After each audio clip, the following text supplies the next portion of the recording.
Well, good morning, everybody. I'm Nigel Waterson. I'm a trustee of the ILC. I'm delighted to welcome you to this session, which is entitled The Forgotten Generation, Retirement Income Prospects for Generation X in the Time of COVID and Beyond.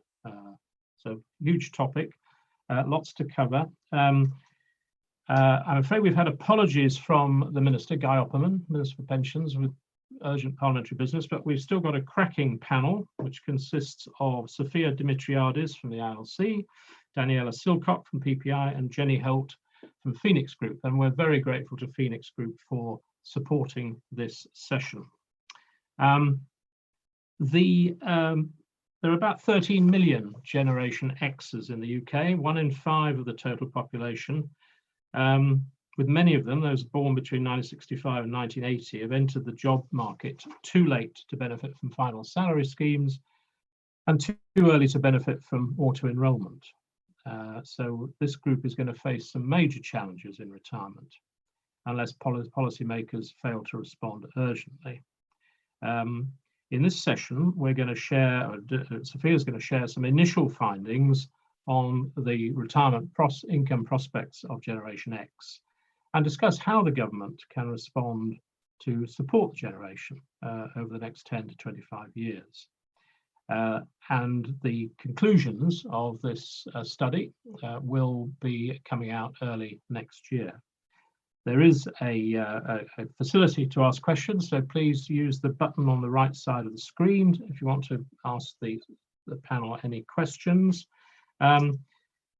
So without further ado, we're going to move on to the presentation of these interim findings. Sophia Dimitriadis is a research fellow at ILC UK. She's led our work measuring the economic contributions of older people and is now leading on our current work on the retirement income prospects of Generation X. So without further ado, I'll hand over to Sophia. Thank you. Thank you, Nigel. And it's really great to be here today. So as mentioned, I'll be talking about the interim findings of our research. I just want to thank Phoenix again for making this possible. Next slide, please. So who are Generation X? So as mentioned, they're aged 40 to 55 and constitute a large share of the UK population, so about 21%. And they've been caught in the midst of a number of policy and economic challenges, which is why we're really interested in them. So as mentioned, they've seen the decline in active generous final salary pension schemes being offered. So they're going to be more reliant on more riskier and less generous defined contribution schemes by the time they retire. And at the same time, the introduction of auto-enrolment may have come too late for many to benefit from this. They've also seen a number of challenging economic trends, including the 2008 crisis, the following stagnation in wages and rising house prices. So all of these changes make it harder potentially for this generation to prepare for retirement. And while there is time to remedy this, it's about 13 to 28 years till they reach the state pension age. There's not that much time, so there is an element of urgency here. So at the ILC, we've been assessing the key challenges to saving for retirement among this group and have been considering any opportunities to address these challenges. Next slide, please. So what we found initially is that at least 1 in 3 Gen Xers are at risk of retiring with incomes that would result in minimum standards of living in retirement. And this is because they have contributing significantly lower to their pension relative to what is recommended to achieve a moderate standard of living in retirement. And they also don't have any defined benefit pension savings. And so what this means is that many in this group, they might have enough to meet their basic needs in retirement, but not enough to have financial security to respond to income shocks and flexibility to do many of the things that they might want to do. We also find that more than 1 in 4 expect to mostly or completely rely on a state pension or don't have any pension savings at all, where the latter can put people at risk of being in poverty. So this group will be particularly disadvantaged. Next slide, please. So it's unsurprising then we see that many people in this generation are quite pessimistic about their retirement outcomes. So we actually see that more Gen Xers actually believe they'll be worse off in retirement than better off than their parents. And about 40% don't think they'll be able to maintain their living standards in retirement. And this is even when considering all forms of income that they might have, so that might be property or inheritance. And at the same time, another subset actually might be sleepwalking into financial hardship. So about 27% of those who think they'll at least maintain their living standards in retirement are at risk of having a minimum income in retirement because of having inadequate pension savings. So that latter group, that might be quite worrying. Next slide, please. But at the same time, what we're seeing is that most Gen Xers actually want to save more, but they say they're struggling to do so because of a number of barriers. So what we see is that a key barrier that they say they face is that they can't afford to save more or are prioritizing paying off debts. So about 61% of Gen Xers say this. And the key reasons why they say they can't afford to save more are firstly because they're not earning enough, because of housing costs being an issue, so particularly paying off the mortgage, but also rental costs. A significant proportion also say that they're limited in their ability to work because of health problems or other reasons such as age discrimination. And finally, many in this generation are facing multiple caring responsibilities. That could be caring for a relative or friend who is unwell, caring for children, or financially supporting an adult child, for instance, through university. So all these caring responsibilities incur direct financial costs and sometimes can limit their ability to work, which is also incurring financial pressures. But these caring responsibilities might also incur psychological pressure as well. And the second key barrier that we see that Gen Xers face is that they have too many other pressures and priorities to think about. So it's very difficult to think about retirement. So one Gen Xer we spoke to actually said, I feel like a duck that's paddling as fast as I can under the water, and retirement is just so low on the list. So really highlighting the psychological pressures and the amount that she's going through to be able to think about retirement. Other key barriers include having insecure incomes, which make it hard to save on a regular basis. That's particularly the case among the self-employed, a difficulty to motivate oneself. I can relate to that, and also not having enough information to know how best to save or how much to save. Next slide, please. And so what we're seeing is, although many Gen Xers already find it quite difficult to save for retirement, COVID actually may have made things more difficult. So about 24% say they've either been furloughed, had their hours reduced, or been made redundant, which would then likely affect people's earnings. And then we're seeing that 20% say they're either spending their savings for retirement or are saving less for retirement. So that's making the situation more difficult. But at the same time, 14% actually say they're saving more, potentially because lockdown has meant they don't have to save as much. And about 23%, interestingly, say that they're thinking more about planning for retirement and saving for retirement than before, mostly because they're more worried about their finances and because of the kind of economic crisis since COVID. But that might be an opportunity to increase engagement in retirement planning among this group if relevant stakeholders kind of use this opportunity. Next slide, please. So where next? Well, after this, we're going to kind of build on these findings and consider how they differ by different groups because of the significant diversity that exists within Generation X. And of course, some groups will be far more disadvantaged than others. And then we'll be considering what are the opportunities to address some of the challenges we spoke about. So here are a number of questions, but I think I'll pass it back to the panel for now. Thank you. Well, thank you very much, Sophia. That was a sort of slightly breathless run through the issues and the questions which we're going to tackle through the panel. I'm going to pass straight on to Daniela Silcock, who's an old friend. She's head of policy research at the Pensions Policy Institute, and she leads the PPI policy research team. She has a huge amount of experience in conducting quantitative and qualitative research into all aspects of state and private pensions policy. Daniela, over to you. Thanks very much, Nigel. Lovely to see you, lovely to be here, and thank you very much, Sophia. As you highlighted really well, there's a confluence of factors affecting Generation X, and I'd like to point out as well that it particularly affects Generation X women and ethnic minorities in Generation X, as we are all getting more and more aware those who are vulnerable in working life are also much more vulnerable when it comes to retirement. So I'm just going to recap very briefly the three of the main points I'm taking from Sophia's research. Not only is income going to be lower for Gen Xers, the type of income people receive will change. So they'll receive less from defined benefit pensions. They'll receive a lower proportion from state pensions because people can't accrue entitlement to an earnings-related state pension anymore.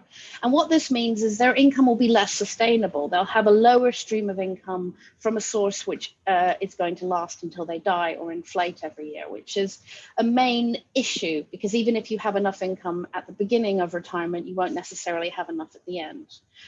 Employment, so the increase in casual and flexible working obviously means Gen Xers are saving less into the DC pensions that they may or may not have.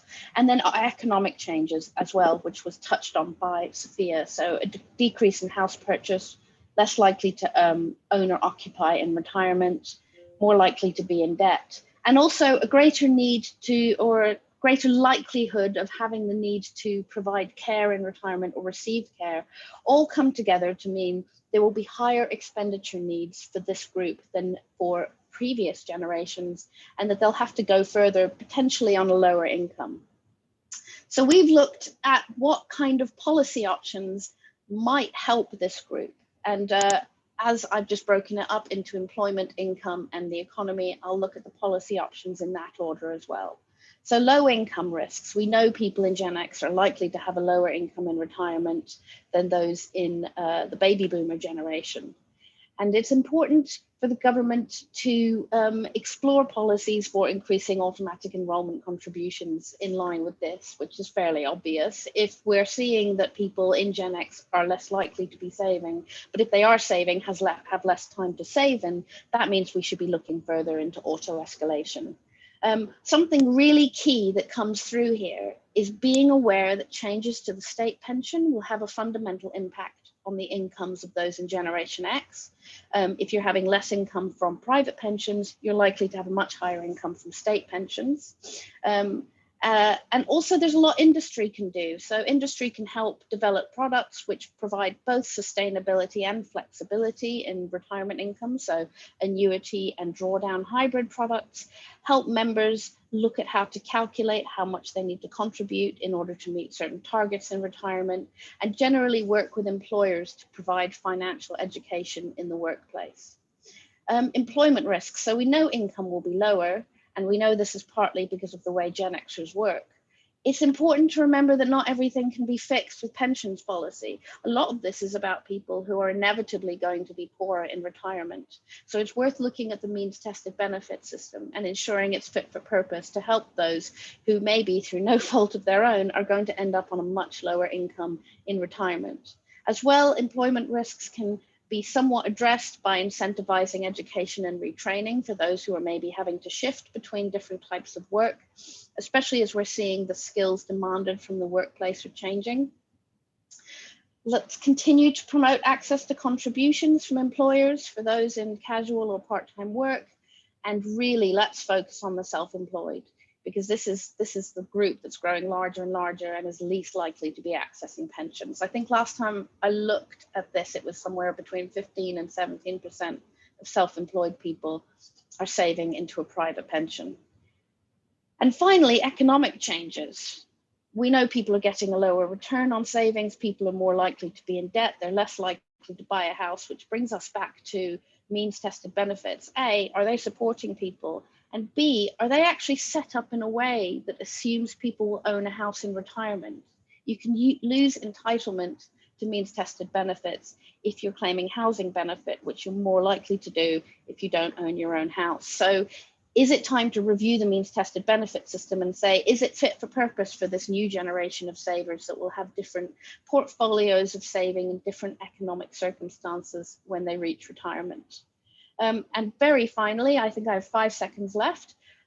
Industry can still play a big role in this. Sorry, I put an alarm on to tell me when 5 minutes was up. Industry can play a really big role on this and ensure to signpost and help people with guidance by referring them to services that help deal with debt and financial management support.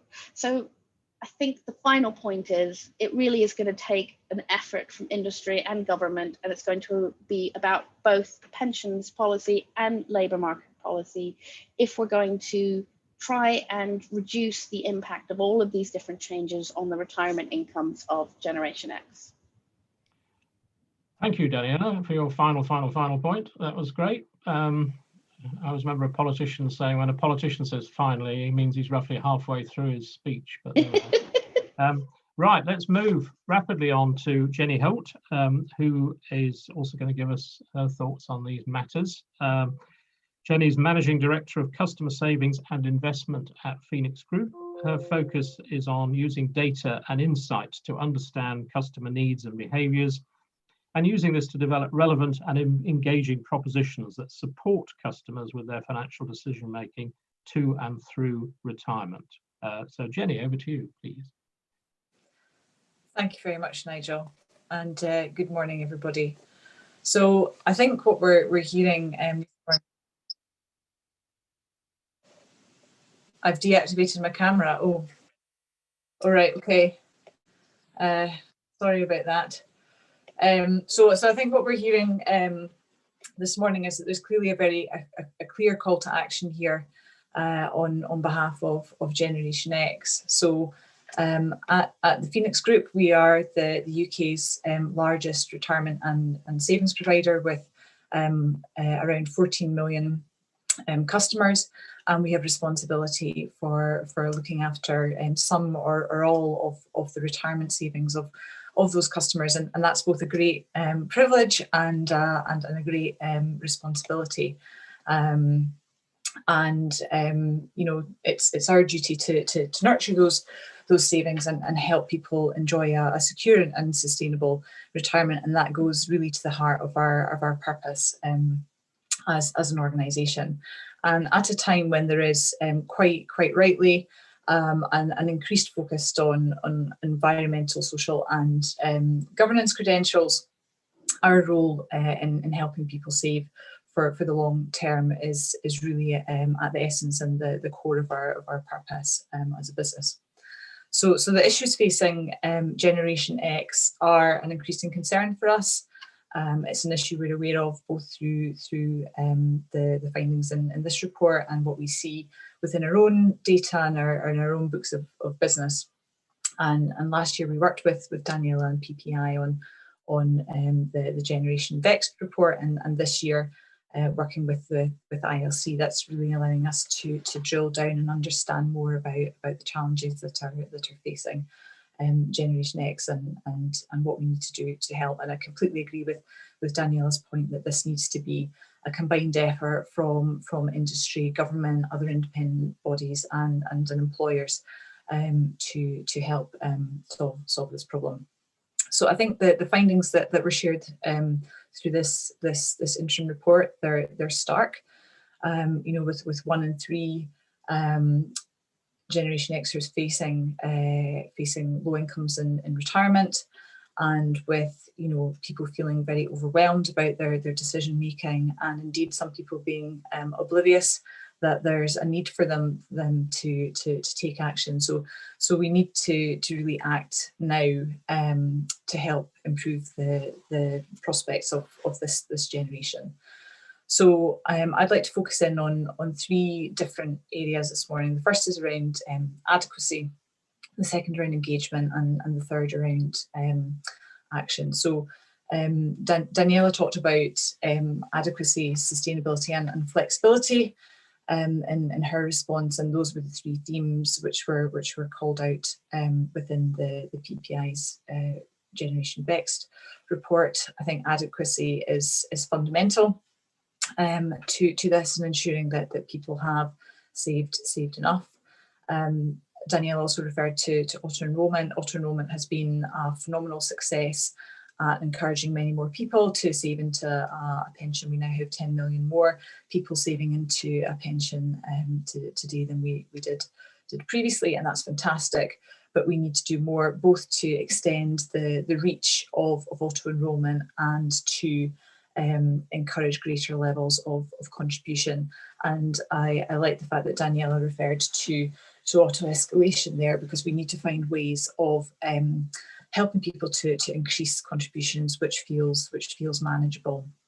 because adequacy is clearly linked to affordability, and the interim report demonstrates that many people do face challenges in affordability when it comes to retirement savings, and undoubtedly the current economic environment and the additional pressures arising from reduced hours or redundancy will mean that there are many people who genuinely cannot afford to save into a pension at the moment. But I think if we can focus on helping people with support for budget planning and managing their finances, because many people have busy lives, they don't want to spend a lot of time thinking about where they're spending their money. So anything that can be used to help people understand where they might be able to afford to save, whether that's what's now, which would be fantastic, or help them understand the point at which in the future they might be able to save again.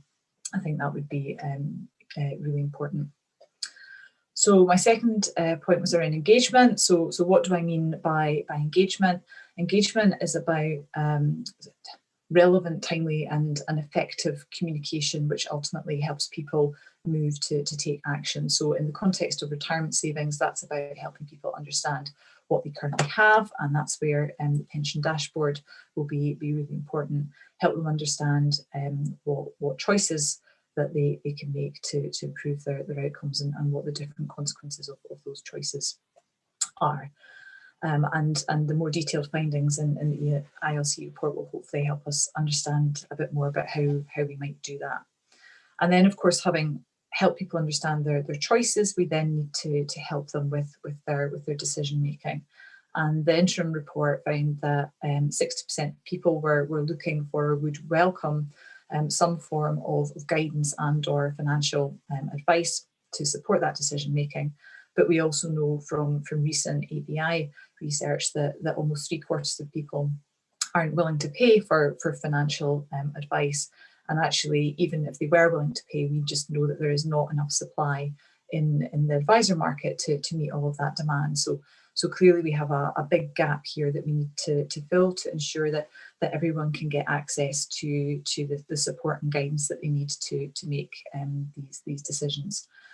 And we've got a big opportunity here. There are challenges with existing legislation and regulation in this space, which perhaps encourage providers to be risk averse in terms of the guidance that they offer. But we have a fantastic opportunity as a result of leaving the EU to revisit the rules and the regulations, and certainly the ABI also recently called for a major kind of overhaul in this area, and I think that's going to be really important to ensure that everyone can get the support that they need.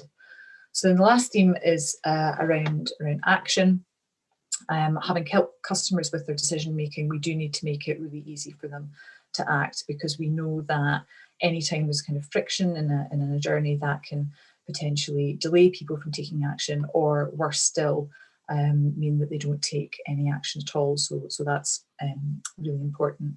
But I think while it's very important that we do encourage as many people as possible to take action for themselves, there is a lot more that we need to do to work together to develop sort of interventions and strategies. And Daniela mentioned a number of potential policy interventions that could be helpful in this space.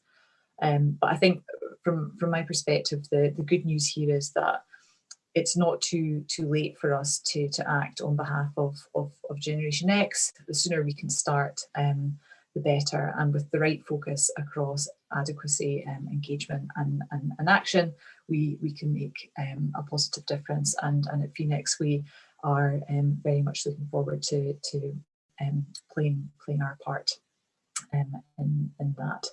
And I look forward to discussing more about these findings today and seeing the full report in due course. Well, thank you, Jenny, very much indeed. And we're now going to move on to the panel discussion on how government, industry and employers can support Gen Xers to achieve an adequate retirement. Do keep your questions coming in. We've got a fair bit of time to devote to the panel discussions. let me start off with this question. This is probably one mainly for Jenny, but if anyone wants to leap in, feel free.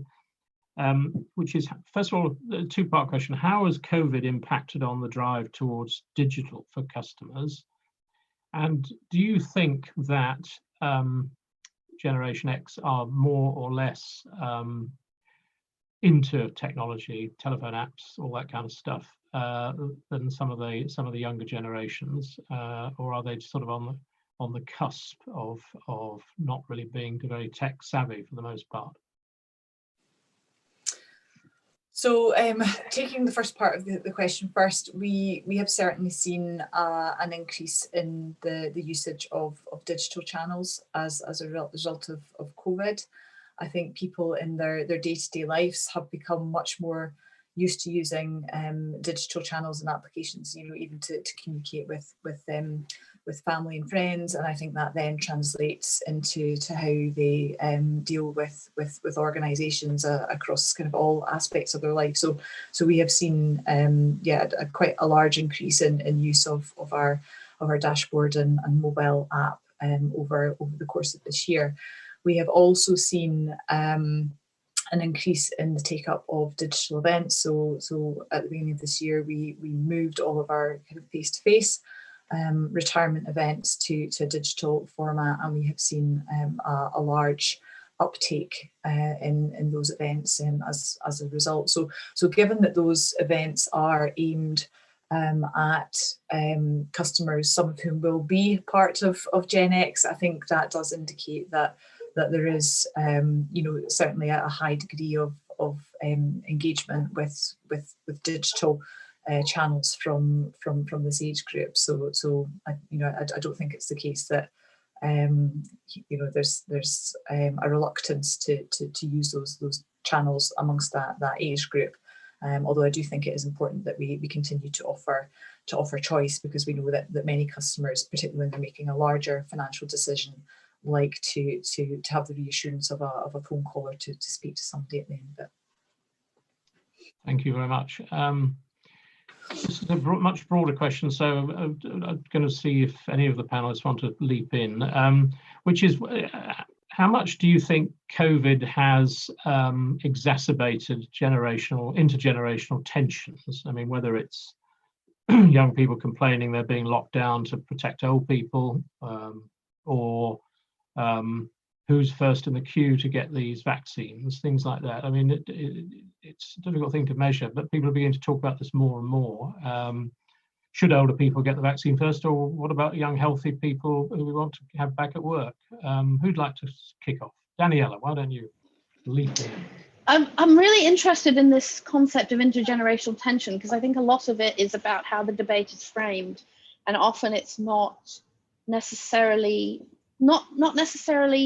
including all of the facts. For example, with the triple lock, that's often talked about in terms of intergenerational tension, but obviously retaining the triple lock for a long time would help younger people more than older people, because it would increase their pension. And similarly, if we're talking about older people receiving a vaccine before younger people, that reduces impact on the NHS and generally on spending overall as a country. It does seem to me, this is going to sound very cynical, but it's often very convenient to talk about intergenerational tension and divide, because it means we don't necessarily have to address the inequalities that everybody is facing. So yes, COVID is exacerbating the issues for Generation X, but it's exacerbating issues for everyone, including older people. And instead of leveling down necessarily and saying, well, if younger people are doing badly, then older people should as well, I think it's worth us recognizing that everybody suffered, and actually by helping all different groups, we can actually help the nation overall. So that's sort of an overall general picture. However, bringing it back down to just what can we do about Generation X, it's a massive crisis. People couldn't afford to save into a pension anyway, and they certainly can't now. So it's worth looking again at contributions.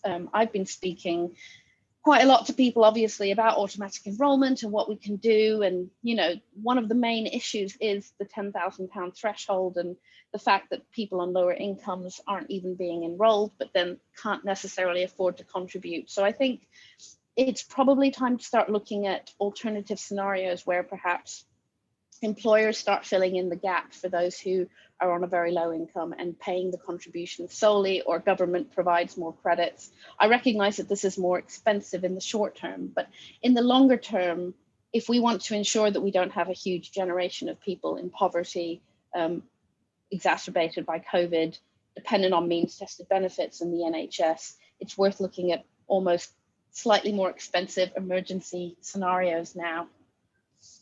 That's my 2 cents. Okay, Sophia, do you want to add anything on that? Yeah, sure. So I would say, kind of like building on from what Danielle says, that there is this kind of false idea that, you know, generations, there's intergenerational conflict, and supporting one generation goes against the other, because actually in most cases that can actually, you know, we can think of policies and how to benefit all generations together. So just to give an example, for this report we're focusing on Generation X, but we do know, for instance, from PPI's report last year, that more millennials are actually at risk of having inadequate incomes in retirement than Generation X, and Generation X are more at risk than baby boomers that came before them.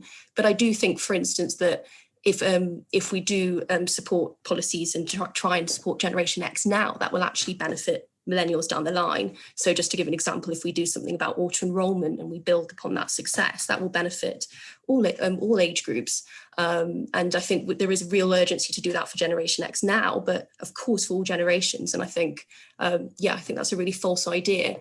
And kind of bringing it back to COVID, there's been a bit of rhetoric that we need to kind of support the jobs of younger people, and if we support the jobs of older workers, that can come at the expense of younger people. So I think that's kind of been a really kind of worrying narrative that's been discussed, and I think actually that's really false. The evidence shows that, you know, if we support the jobs of older workers, that can benefit people across the economy, and we know that that can support consumption, and yes, that can be really important. And obviously, of course, we need to support the jobs of younger people as well. So actually thinking of solutions that benefit jobs across the generations is the way to go.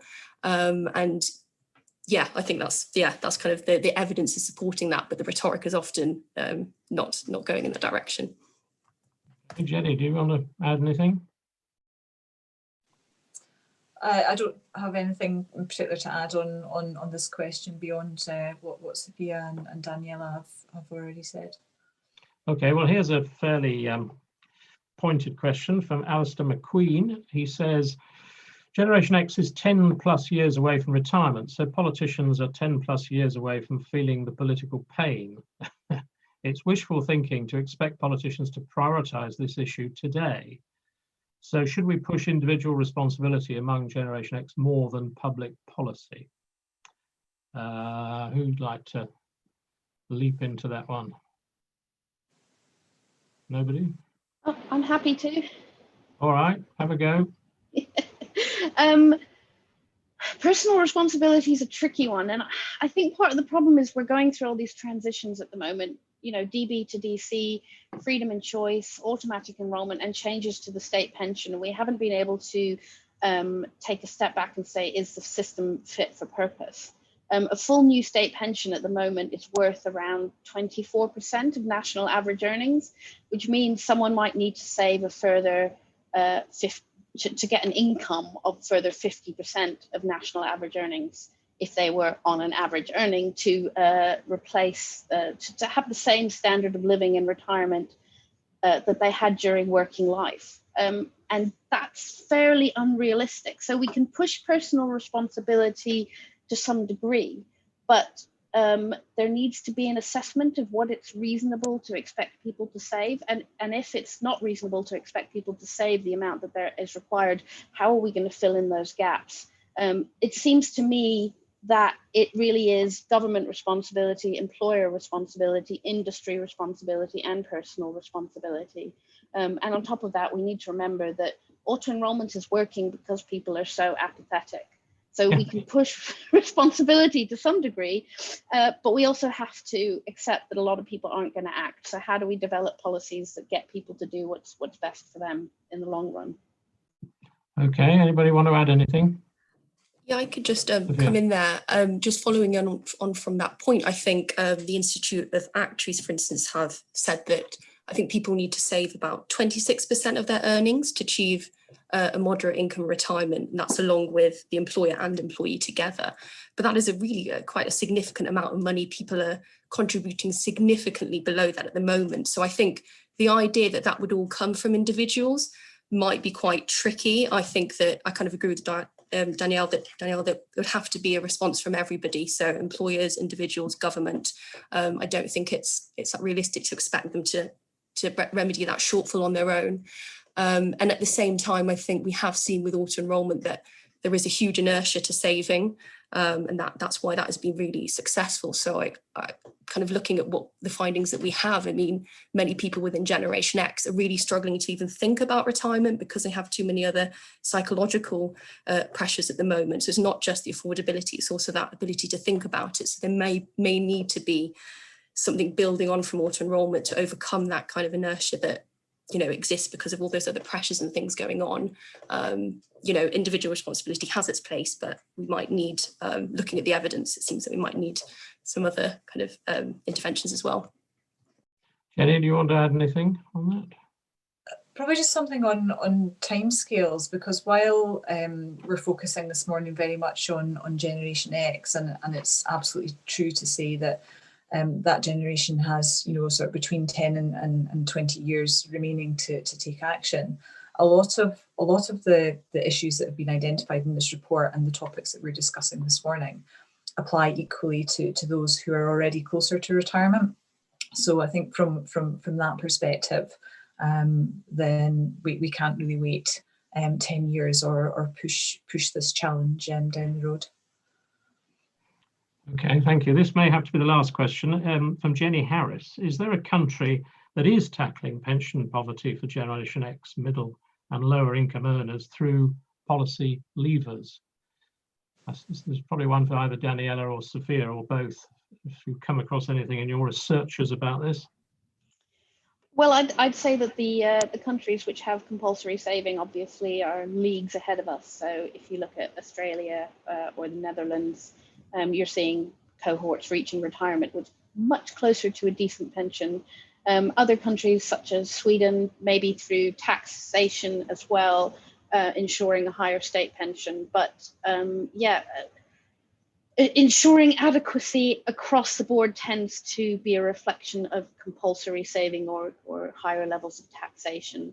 But very interestingly, even in Australia and these other countries, we still see quite a wide discrepancy between the pensions of men and women and ethnic minorities within that country and the majority group.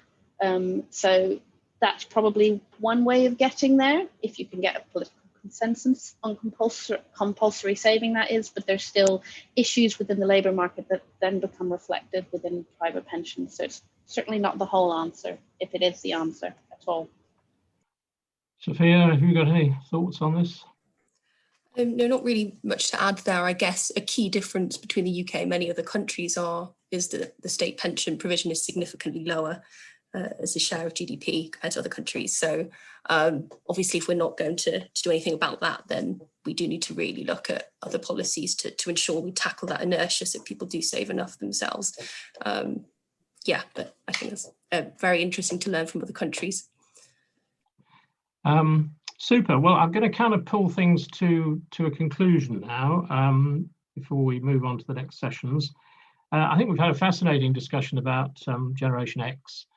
I think sometimes they're also called the sandwich generation because they're often dealing with looking after children, grown-up children perhaps, and also looking after elderly relations, mothers and fathers and so on. So hence the answers to some of the survey about just not having the priority in terms of spending to put money into pension saving.